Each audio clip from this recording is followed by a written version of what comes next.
Hey Proxy, I'm Rook and welcome to the DA Crash Course. The Notorious Marionette is not as easy as people say she is, including me. She's a boss who has increased damage, thus punishing you for not carefully dodging, parrying, or defensive assisting. The main gimmick of this boss is that you gain increased attribute damage from destroying her clones, as well as stunning the main body. Before this recording, it used to be ice and electric, now it's ice and ether, so always check the buff before the fight. Doing so decreases her damage by 5% and the attribute damage received by 10% per clone.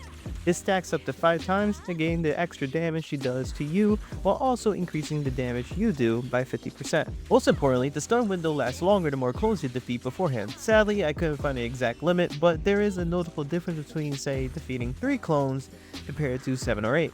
Buff resets after the stun window, so keep this in mind before ulting or pouring out your EX energy. As I mentioned, dodging is crucial when facing this boss, which is why I linked a dodge guide in the description, so let's go over some tips instead. Marionette has a signature move that occurs just before the minute mark. You'll experience her signature 2 to 3 times each run, depending on how often you stun her.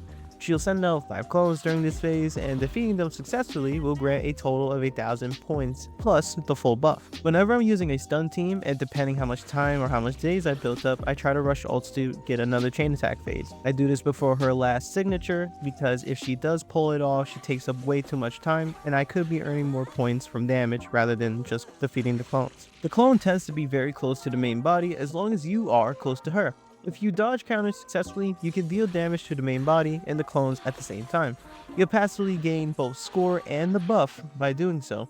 You cannot bait the main body to chase you, she'll just throw out her clones instead, so it's best to be upfront and personal.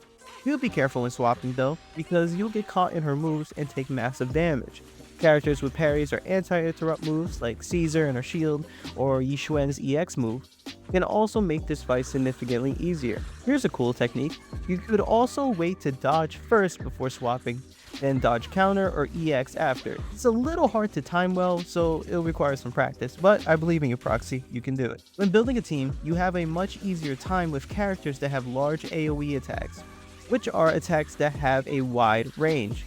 The newly buffed Ellen, for example, is a character who can do this with no problem and can hit the clones and the main body at once. Coupled with you dodge countering, the clone barely exists long enough to hurt you. Even support characters like Nicole can be helpful. I also found that characters who perfect dodge, like Billy and Pulchra, can slow down the fight enough so you can easily destroy the clone, then re-engage. All these tips in mind, take note that this boss can be done with any team. In my DA guide, I labeled Marionette under the freestyle category for this reason.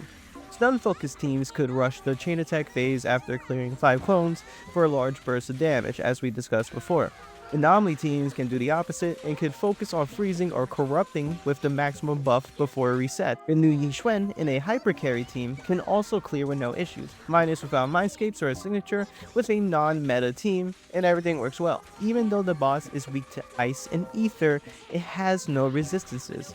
So once again, just make any team that works well. What I will advise is that Marionette is one of the bosses you should definitely do last. You should complete the fights with the other 2 bosses before you fight Marionette, and here's why. If the other bosses require a specific team, like a disorder team or a chain focus team, and you use your best options for this boss, you're at a disadvantage. That being said, there are no disc drives that give a direct advantage unlike the previous Crash courses. I highly suggest that if you need advice on building specific characters or teams, you can ask your favorite content creators, character mains on subreddits, and even join a Discord chat if you want. And yeah, that's pretty much it. It was a fast course. I really tried to go over as much as I could. If I didn't, leave a comment if you have any questions or something that's on your mind. Leaving a like or sub will definitely help me and encourage me to do more guides and crash courses. I have a playlist right here if you want to learn more about the other DA bosses I covered so far. Thanks for watching and good luck, Proxy.